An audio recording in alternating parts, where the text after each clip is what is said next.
You ready? Good. Well, good morning, everybody.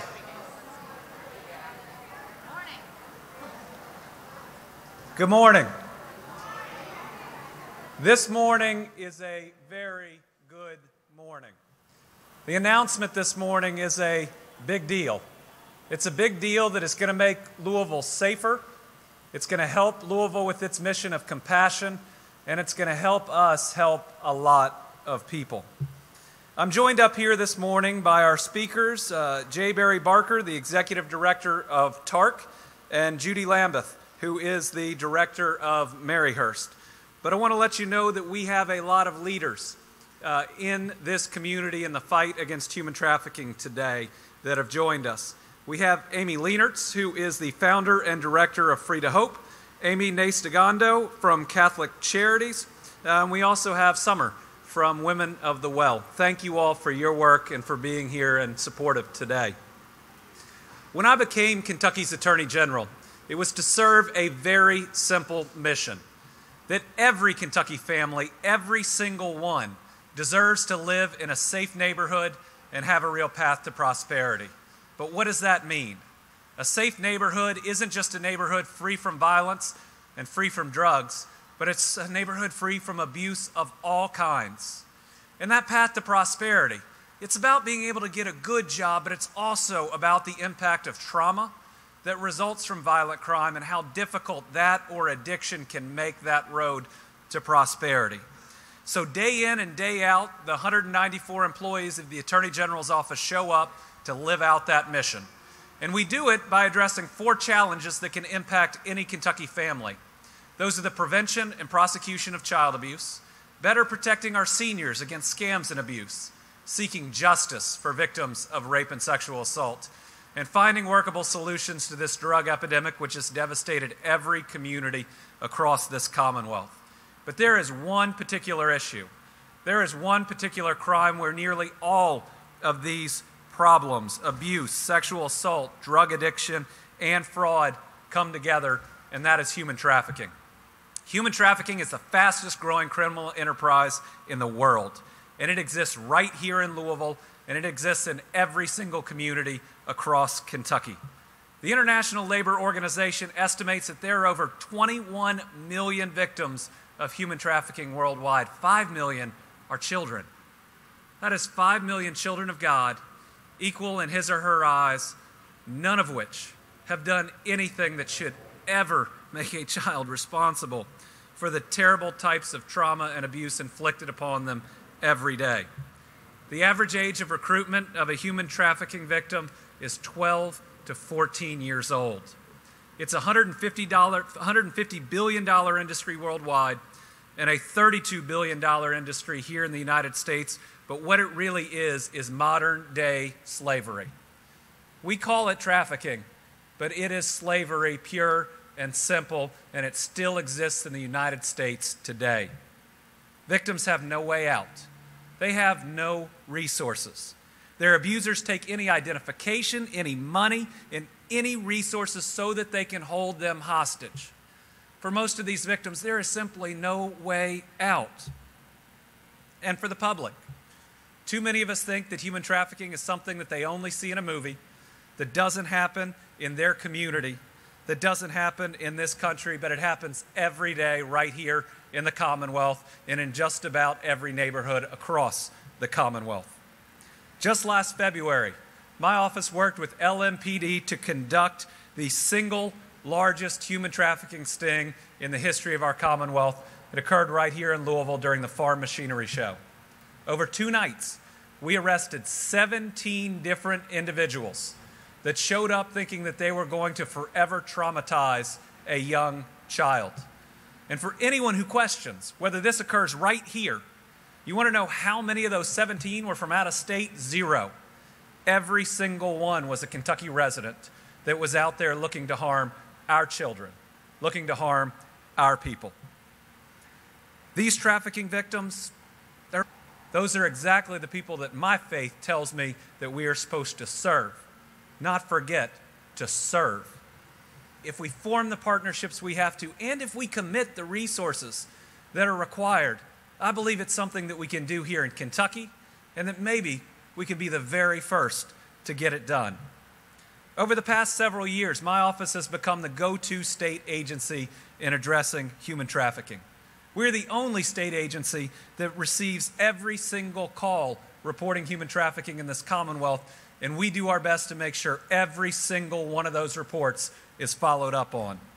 We, along with our partner Catholic Charities, were awarded the first Department of Justice grant ever to come to a state agency to fight human trafficking.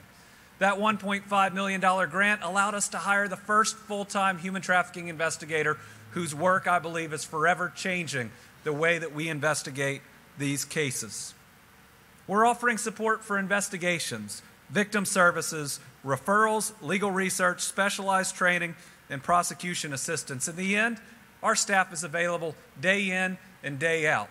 We will help any community in any way, in any fashion, as long as they commit to end this crime where they live. And we're supporting amazing organizations that provide direct services to victims like the Christy Love Foundation, Women of the Well, the House of Esther, groups that right here in Louisville are making a difference. Because I'll tell you, we in the Attorney General's office have a simple belief that the most important person involved in any crime isn't the trafficker, isn't the criminal. Listen, they are important. They need to be caught, they need to be stopped, and they need to go to jail for what they've done. But the most important person is that victim that we hope to turn into a survivor, that victim who this society and our criminal justice system has let down.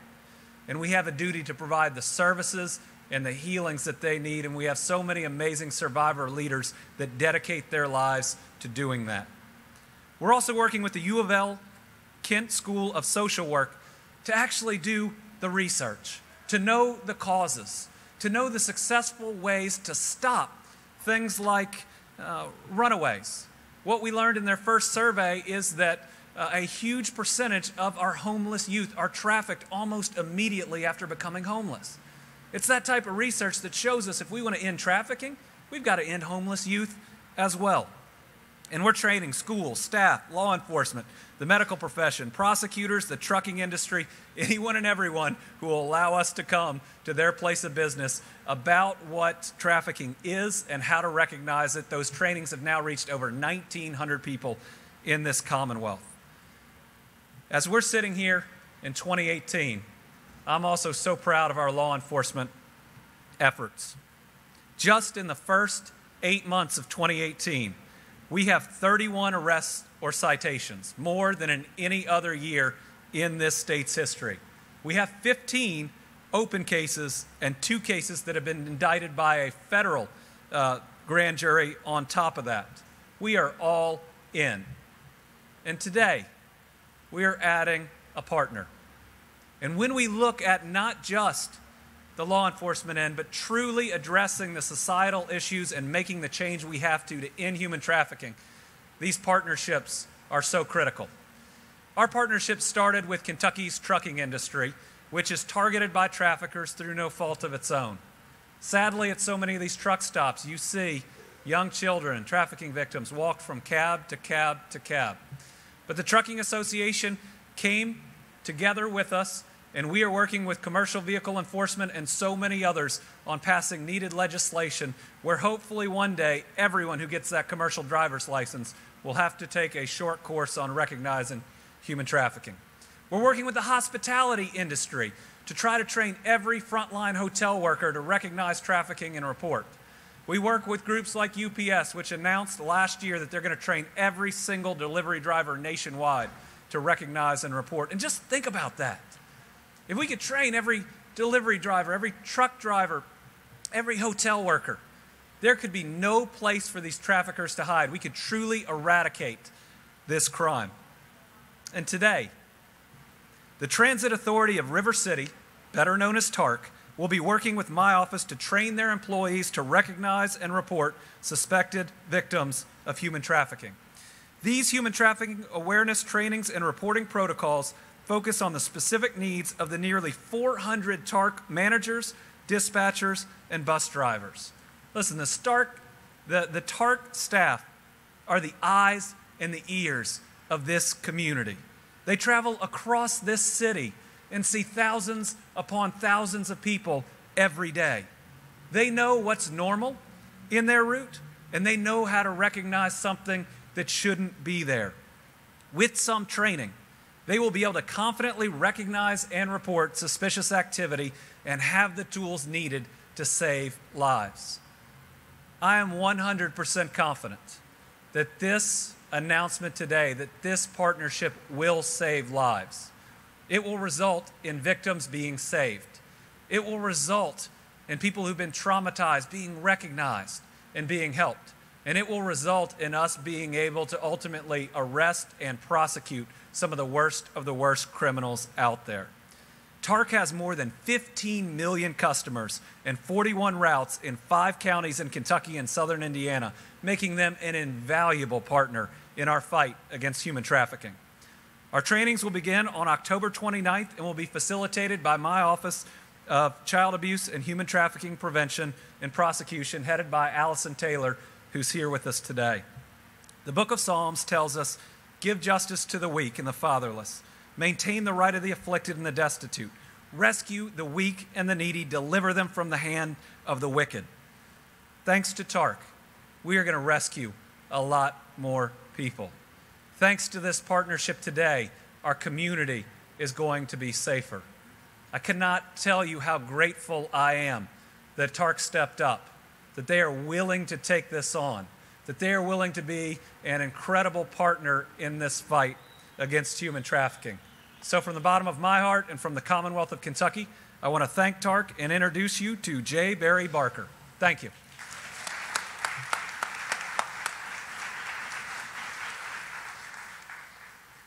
Let's do that one more time.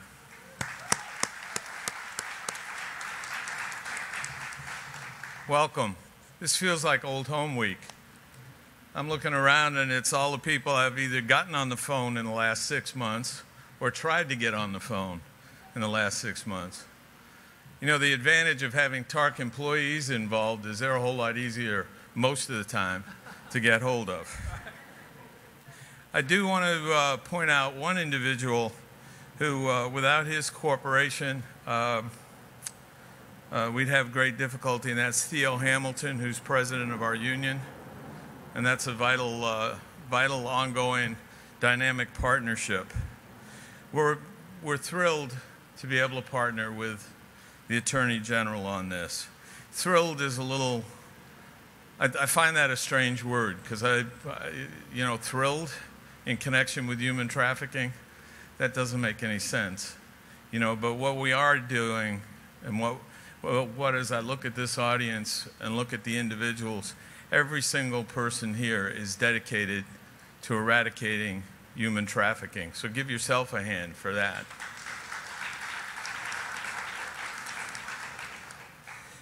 We're going to, later in the month, as the Attorney General said, we're going to be training our managers, our drivers, our dispatch folks to recognize the signs and symptoms and outlook of human trafficking.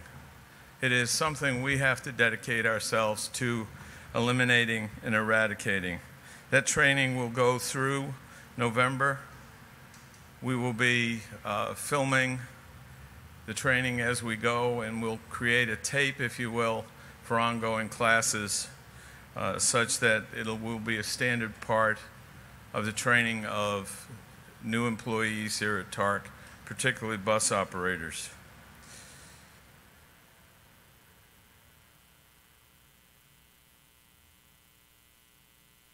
One of the things, this will be joining the ranks of several other programs that we have.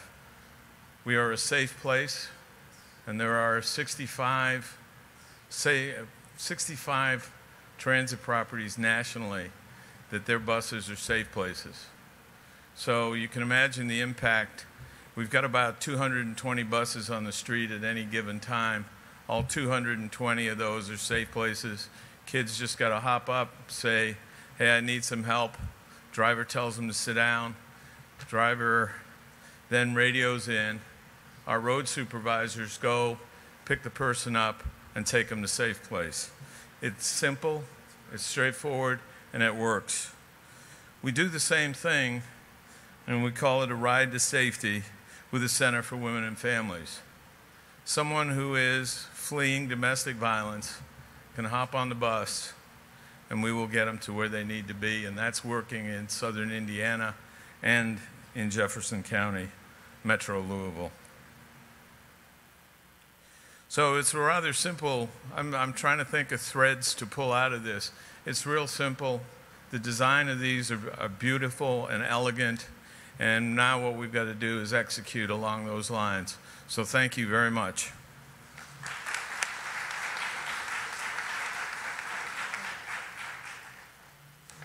Good morning. I'm Judy Lambeth, the President and CEO at Maryhurst, and I am delighted to be here. I do want to point out that Elizabeth Wessels Martin is here from the Center for Women and Families, and we're glad, and I know their whole organization is a big part of helping with this human trafficking. Yes. I want to thank the Attorney General Beshear and Barry Barker for the many hours that they've put in to advance this important work. I know it's not easy. One big reason for that is because traffickers work in secret and go to great lengths to avoid the appearance that anything is amiss, even when they are in public with their victims. How do we fight back against this? We know that in Kentucky, 40% of homeless youth report being a victim of sex trafficking, and that is from the U of L study that the Attorney General mentioned. Living without a safe and stable family puts children at risk. I've listened to many young people tell their story of being trafficked before they arrive at Maryhurst.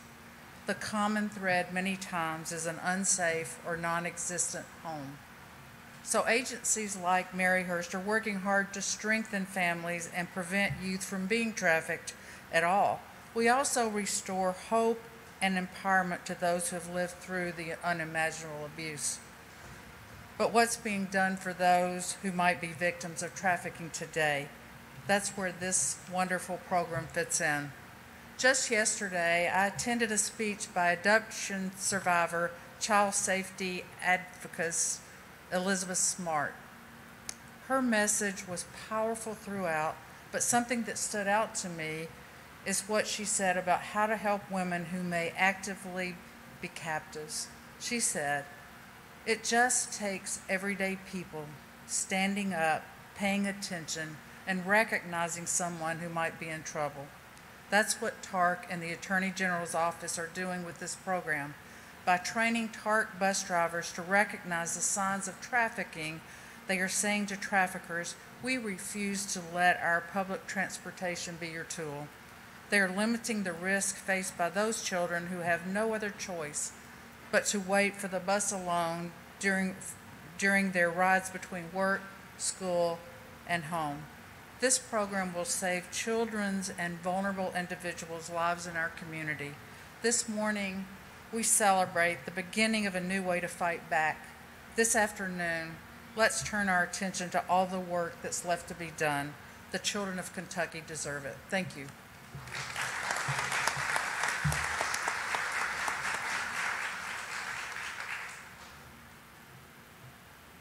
I know that everybody here truly believes. Any questions if you have them?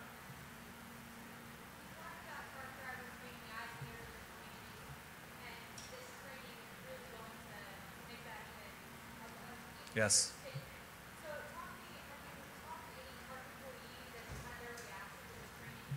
Well, I'll talk first about the first part of that question, and then I'll let our executive director. But this is how we change the world. It's about responsible adults stepping up, having the knowledge, and then the commitment to doing everything they can to protect those around them. This is being our brother and our sister's keeper. And I am so excited that we are going to have hundreds of TARC drivers out there seeing everything that goes on in our community and knowing that that one call that they make may be the difference in the life of that person who maybe just got off their bus. It is a unique opportunity to bring those eyes and ears of the community to bear on human trafficking. And I'm going to tell you, human trafficking will have no place to hide with every bus driver, every delivery driver, every hotel worker, every truck driver out there doing everything they can to stop it. So again, I think today is a big announcement, and it's a big step forward, and I could not be more proud of this community for coming together to fight this scourge. What he just said, okay? But the reality is programs like this, Theo's excited about this. That's going to trickle down through the union membership. Management's excited about this. We're all going to pull it together. The interesting part, too, and we found this with the Safe Place program, is we expect our drivers to be courteous to everyday passengers, right? That's part of the scheme. Happens most of the time. But when we've got programs such as this and Safe Place and the Path to Safety, what it does is it has a multiplier effect and improves the awareness and the sensitivity of every individual driver, and everybody benefits. Thank you.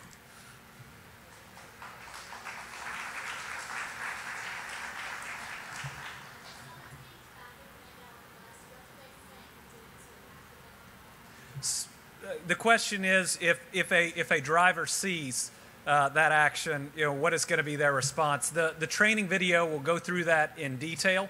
Depending on the situation, oftentimes it's not the best thing to do to immediately step in, because you can put that person and others at risk. It is about reporting. It is about reporting as quickly as you can when you are at a position to report. And that training that Allison will put on, the video that's out there will give all of the tips that are necessary, that are helpful, and that go through all those scenarios. Because at the end of the day, while we're going to provide the support and the training, it's going to be the drivers that are the hero. The first trafficking victim that we rescued during my tenure as AG was the Wednesday before the Kentucky Derby, that first year, 2016. And the reason that we were able to rescue that victim was that a hotel worker saw something that seemed off and made a phone call. Now, I'm proud of our people and others that came in and made that rescue and arrest, but the hero there is the person who made the call. The fact that they were willing to do that saved that life. And we're going to provide the type of training that is going to give each and every one of these drivers, each and every TARC employee, the chance to do the same. Allison, do you want to add anything to that on the training? I'm Allison Taylor. I'm the Director of the Office of Child Abuse and Human Trafficking Prevention and Prosecution for Attorney General Beshear. We've worked with TARC for many months now to develop a specific protocol through their processes. Obviously, a TARC bus driver is not going to pick up their cell phone and start talking or texting while they're driving around their passengers. So we have a specific response. Managers, dispatchers, and those supervisors who would respond to get someone to a safe place, they're going to have a more extensive training. The TARC drivers themselves are going to get a 1-hour training on what to look for. We're going to talk about what signs indicate a person might be a trafficker, as well as what signs might indicate that a person is a victim, how victims respond. We can't always expect that someone who's being victimized is going to say, hey, I'm a victim, I need your help. We need that TARC driver to have that gut instinct and to know what those signs are. And so we're going to give them those specific indicators when we do the training, and what to look for and how to respond and what they should expect. And obviously the response is different if you've got a child victim from if you've got an adult victim. And so all of those things are things that we want to work with them on what's the best response for them. And they've been great. CC Callens, their training director, has been wonderful in helping us figure out the best way to respond with the system that they have within the TARC program here. And I'd just add that the fact that TARC operates on a system, which obviously it has to, is incredibly exciting in how we can address trafficking and how we can respond. Being able to use that system, which is already connected in so many different ways around the city, is going to make sure that more reports come in, are dealt with, that the right people are brought in. By integrating this training inside that system, we're going to be able to have rapid response that truly helps people. Yes?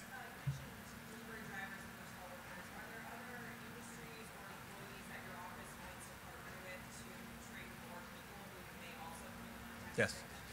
The question is, aside from the hotel workers, the delivery drivers, and others that we specifically mentioned, are there other industries we want to work with? Yes. We want to work with any and every industry. We want to do more work with teachers because there are a lot of trafficking victims that are in our schools during the day, some of which don't even know or don't view themselves at that time as victims. We've been working with a lot of schools. We want to work with even more school districts. There are emergency response teams that will enter homes that we've trained at different times and in different places. When there was the eclipse in Western Kentucky was a big area to watch it. We went down and trained a number of different hospitality and tourism groups on how to recognize. At the end of the day, my dream is we train everybody. That we train every single adult on what to look for through some form of training, because we all have a duty. We all have a duty to create a safe community, and in the end, my office will train anybody, anytime, anywhere who wants to be a part of the solution and eradicate human trafficking once and for all.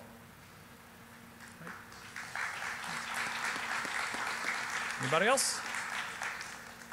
All right, I'd once again mention we have a lot of amazing community partners here. Elizabeth, I'm sorry, I didn't mention you in my original comments. You all do an amazing job. I'm so appreciative of what you do. We're so excited about your leadership there, but all around us, we've got people here who are dedicated to making this community safer. Thank you all for being a part of what I believe is one of the closest knit communities addressing human trafficking, and we are going to be able to do more because of it. Thank you very much.